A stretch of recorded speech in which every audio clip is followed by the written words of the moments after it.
Greetings viewers, and thanks for joining me out in the garage today. We're going to take a look at my new mini truck.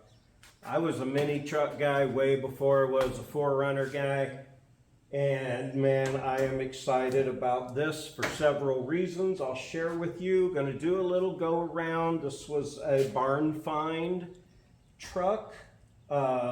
It's had some rodent damage to the inside, but we'll get there to that. I'm going to grab a flashlight and take you around and have a look at this little jewel. All right, this is a 1984 cab. Everyone will agree that this is not a 1983 cab. This is a unique thing about this truck that I'm trying to find out some more about. This truck, manufactured in March 1983. You can see it there in the corner.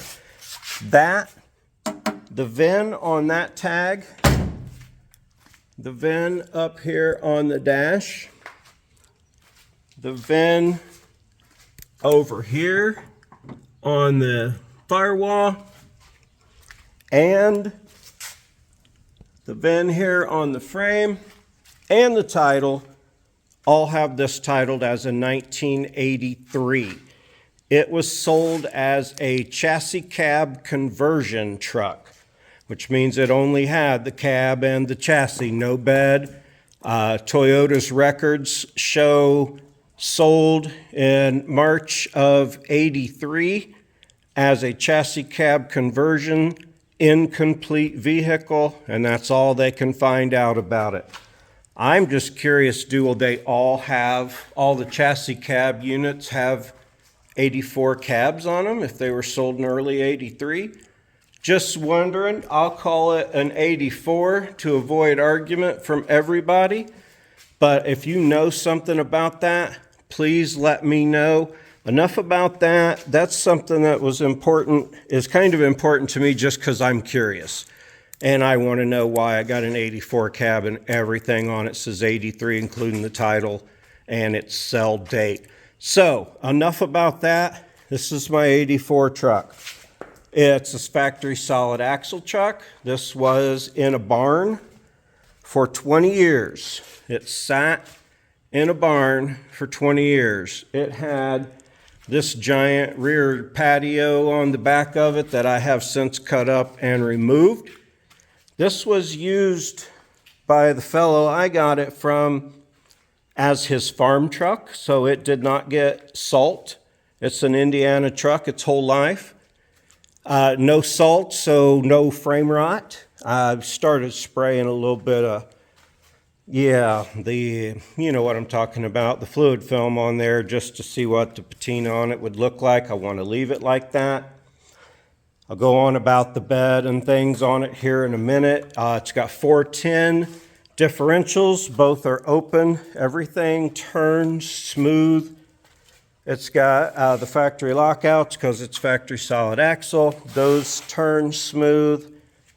Some big old Rancho shocks on there. Now this had 10-inch wide rims and 12.5-inch wide by 33 tires on it.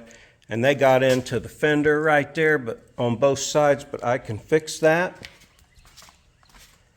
As cab rust goes, that's my worst spot right there. That is the absolute worst spot on this entire truck. The door cards are very nice, and then it goes downhill from there. Thankfully, the guy that put it up for sale took and cleaned all of the mouse crap out. Now I have some of the plastics here that are savable. I have the cluster. This is 240,000 miles on this truck. I have some more of the pieces in here. Like always, I'm going to try to build it with all the parts I have laying around, or swap and trade and see what I can come up with. Already put my favorite 4 pool ball shifter on there. Now I have had this for a little bit, but I haven't done a whole lot to it yet. I've cleaned it up considerably more. There was a lot of crap on the floor and up in here that still needed swept out, that was behind. But anyway, I got all that out of the way. Like I say, no rust in the corners. It's in great shape everywhere. None of the regular places. Oh, there's a regular rust spot. I hadn't even looked at that yet, so I'm not going to let that bother me at all. But I will spray it with some, yeah, you know, the fluid film.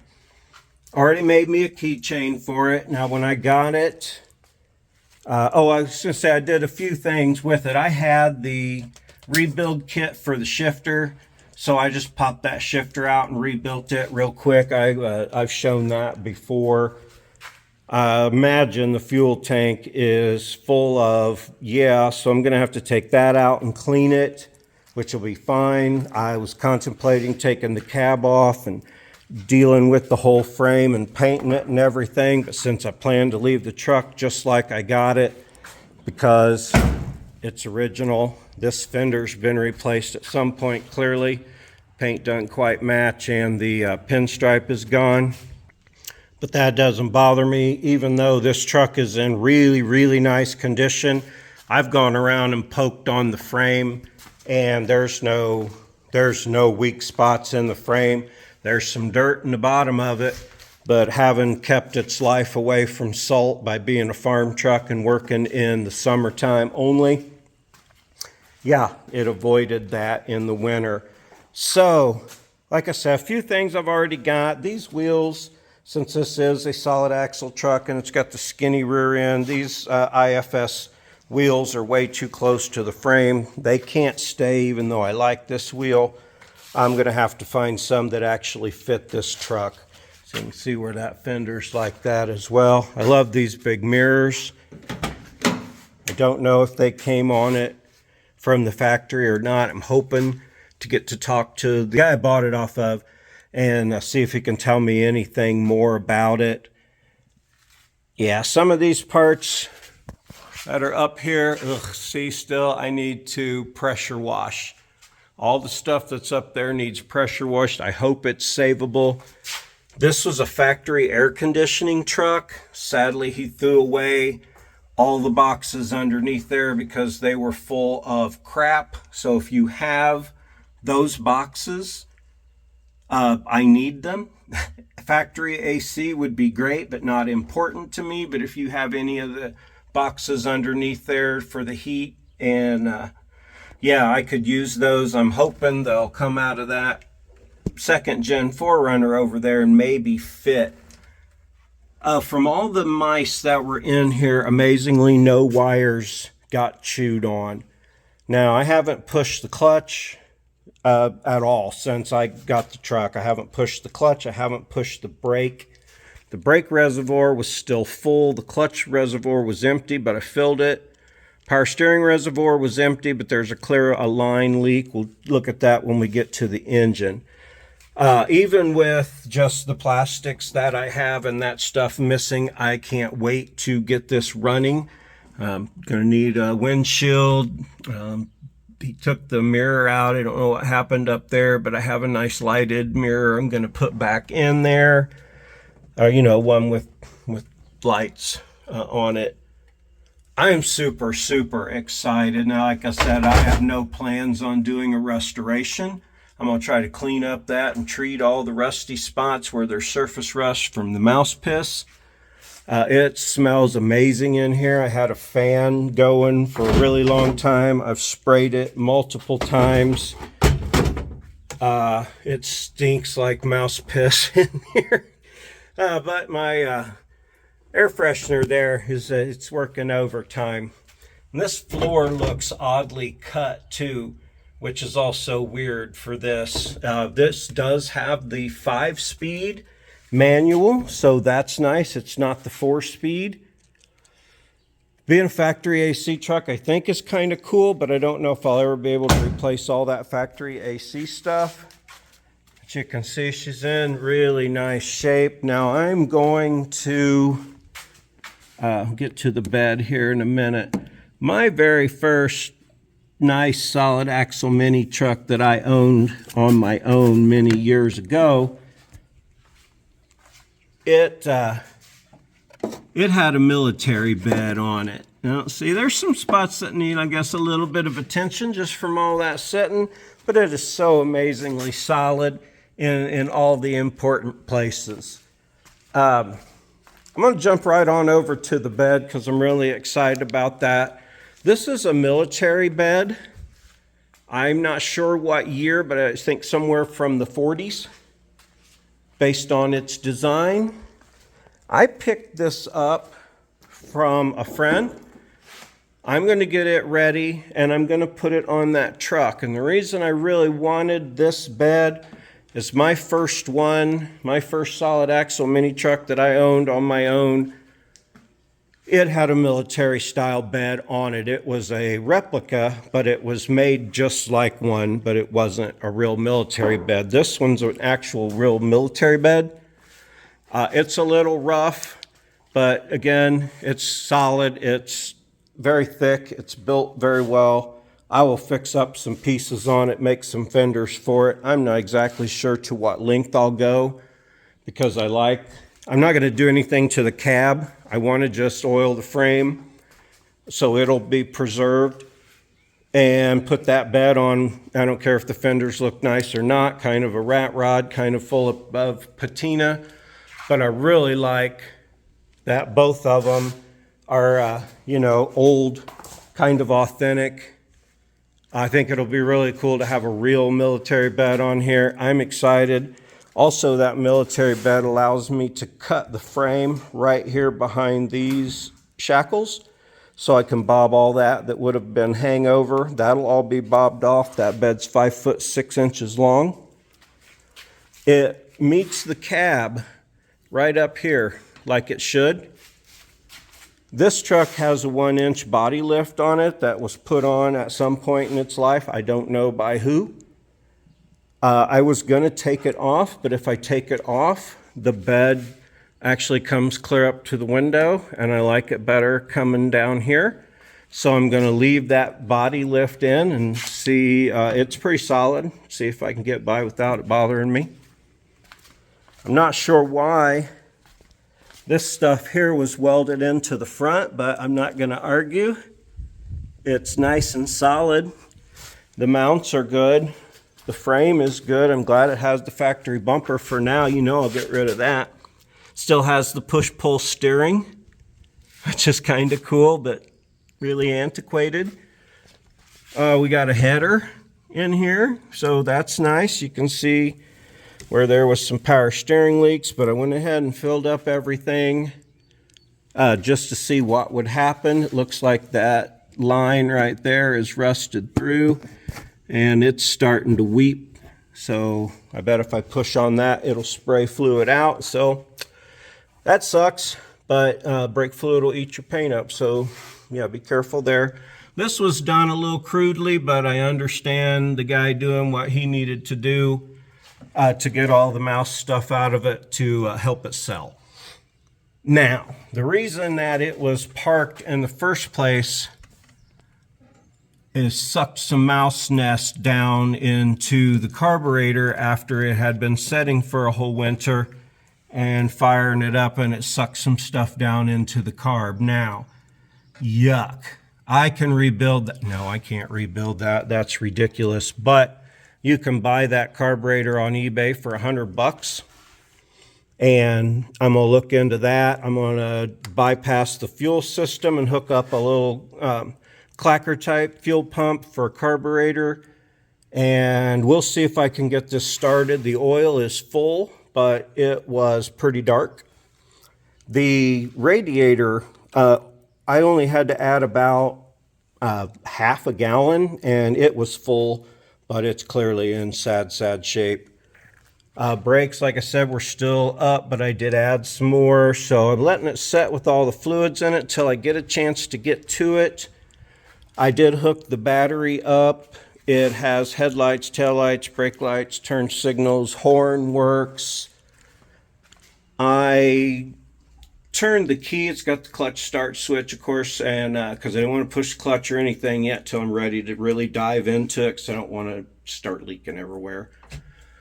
But I used the clutch start switch and neutral, of course, and did turn the key, excuse me, and I let it crank over the engine just and shut it right back off, because I don't know how deep that goes down into the manifold. So when I get ready to do the will it start, will it run, this one's going to be a little more exciting. All the rest of them, like that unit over there, and most of the ones I get, like that other red 4Runner on a fuel injected one, you just basically put a battery in it, spray some ether into the intake tube, and away they go. Well, this one, having sat for considerably longer amount of time, it's hot and hot, it's hot today. I think this will be much more entertaining. I love the metal fan shroud. I love that this was a factory AC truck. I know I've said that over and over again, even though it's not really important to me. I think it's kind of neat.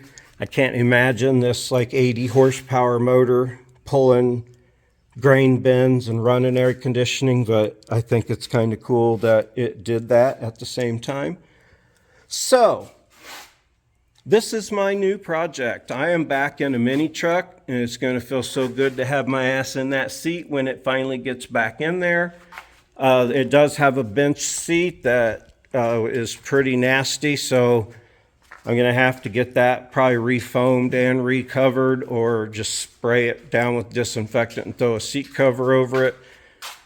That's a little roughish, but it'll have to go slow and inexpensive, because that's the way I do things. I don't have a bunch of money to just throw at stuff, but I like building them on a shoestring anyway, and seeing what you can come up with making your own stuff, etc. Got some weird overload springs at the very back here. I think those are supposed to go on in a different place, but that's irrelevant. I'm going to try to use those lights on here. Few rust repairs I'll make on here, maybe not. They may be crude and just like metal tack welded on. I kind of like that look on old stuff.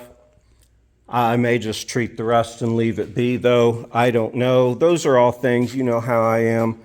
I haven't decided yet until I get there. Really excited that the frame on this is fantastic. Oh, I wanted to show you, if you see that, where I cut that off. This was the bumper that was bolted on the back. This was bolted in the regular bumper spots. This thing is freaking heavy. And there's the hitch he had on with that as a brace running up to the top of the frame for support. And he took grain bins to the, wherever you tow grain bins to. I'm not a farmer. But yeah, so pretty exciting. I love the way it sits.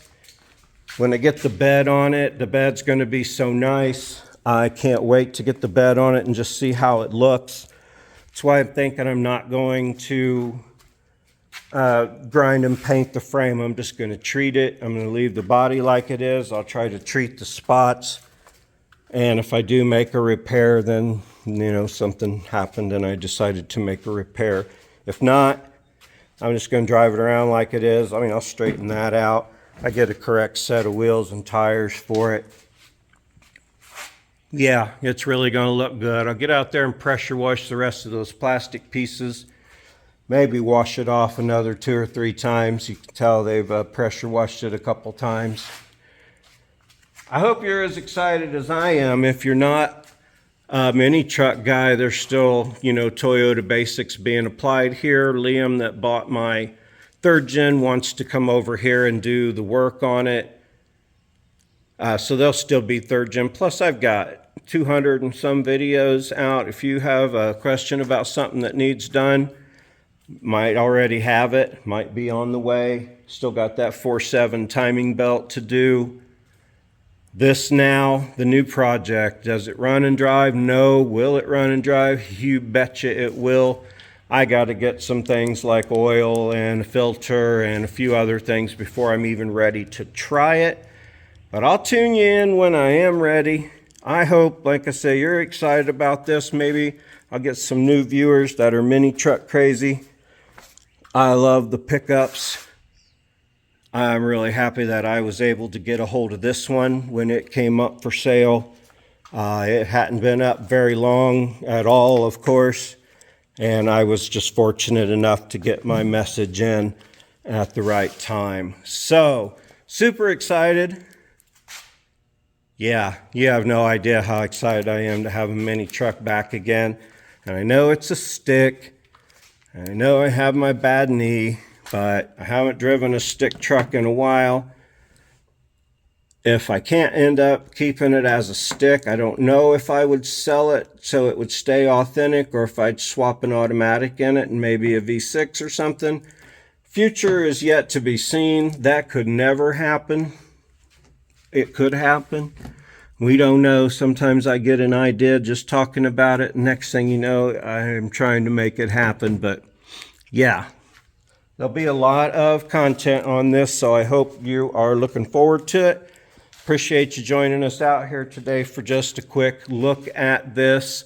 I sure do appreciate it. If you don't mind liking and subscribing and clicking links and bells and checking comments or make a comment, I appreciate all that stuff. It is free, easy, and painless. If you like my show, the support would be tremendous for me.